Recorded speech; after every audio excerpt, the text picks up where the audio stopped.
The city choked under a sky the color of rust.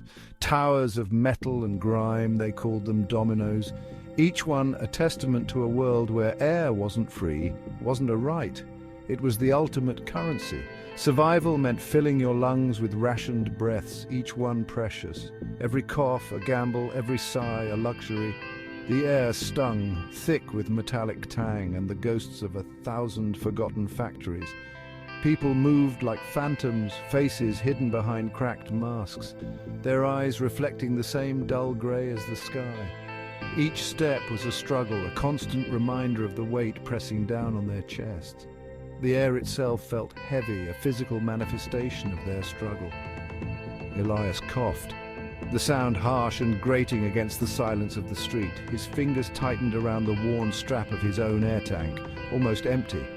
Panic swelled in his chest, a monster clawing at the edges of his carefully controlled breaths. He had to get to the exchange, trade what little he had left for a few more precious mouthfuls of air. Just enough to see him through the day, just enough to keep him alive.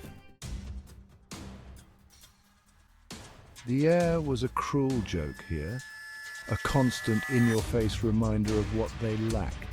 Elias worked at the heart of it, at one of the city's many air-replenishing stations, a cog in the machine that kept the city gasping for life. He spent his days refilling tanks, the hiss and groan of the machinery, a symphony of desperation. Each tank he filled felt heavy in his hands, a stark reminder of his own dwindling supply. The irony wasn't lost on him. Surrounded by air, yet always on the verge of suffocating, he was a prisoner in a cage of his own making, his life tethered to the very thing that was slowly killing him and everyone else. He went through the motions mechanically, his face hidden behind a thick mask, his eyes dulled by years of monotonous despair. Attach the tank, initiate the transfer, disconnect, repeat. A never-ending cycle of filling and emptying, of hope and despair. Each hiss of the machine, a reminder of the life slowly being drained from him.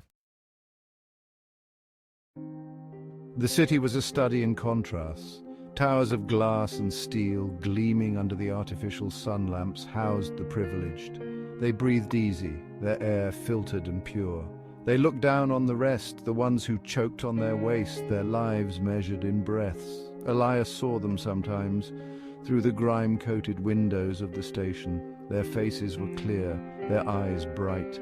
They moved with an effortless grace that mocked his own labored steps. He hated them for their clean air, for their easy laughter, for their blissful ignorance of what it meant to truly struggle for each breath. But most of all, he hated them for the sliver of envy that gnawed at his insides. He hated himself for the longing he felt, for a life he could never have. The air was a wall, invisible yet impenetrable, separating them. A constant reminder of the chasm that divided their worlds.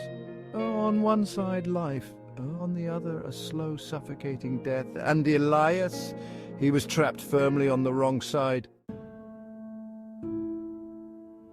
A nightfall brought little relief. The air grew colder, biting at any exposed skin. Elias huddled in his tiny, run-down apartment, the walls thin and offering little protection from the encroaching chill. He carefully removed his mask, rationing his breaths, savoring the feeling of air, even stale and recycled, filling his lungs. He closed his eyes, trying to remember a time when the air was free, when a deep breath wasn't a luxury. His father's stories flickered through his mind. Tales of clear blue skies, of wind whispering through green fields, of the sweet scent of rain. They were just stories now, faded memories of a forgotten past. He clung to them, though, these fleeting glimpses of a world that once was. Each breath was a victory, a small rebellion against the suffocating reality of his existence. He breathed in the stale air, tasting despair and a faint hint of hope. Hope for a better tomorrow. Hope for a day when air wouldn't be a privilege but a right, a day he knew he might never see. A commotion outside shattered the silence. A woman's scream, shrill and desperate, cut through the night. Elias peered through the grimy window, his heart pounding.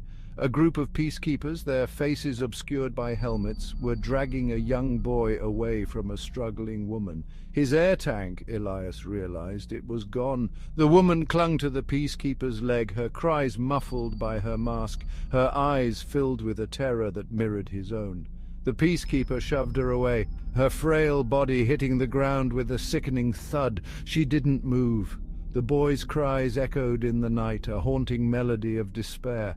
Elias watched, his blood running cold as the life drained out of the woman's body. She died for a breath. Her son left to suffer the same fate. The air in his lungs turned to ash. He knew then, with a certainty that chilled him to the bone, that there was no escaping this life.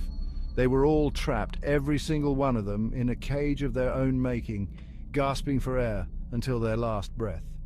The city, a graveyard of hopes and dreams where even the air was left to rust.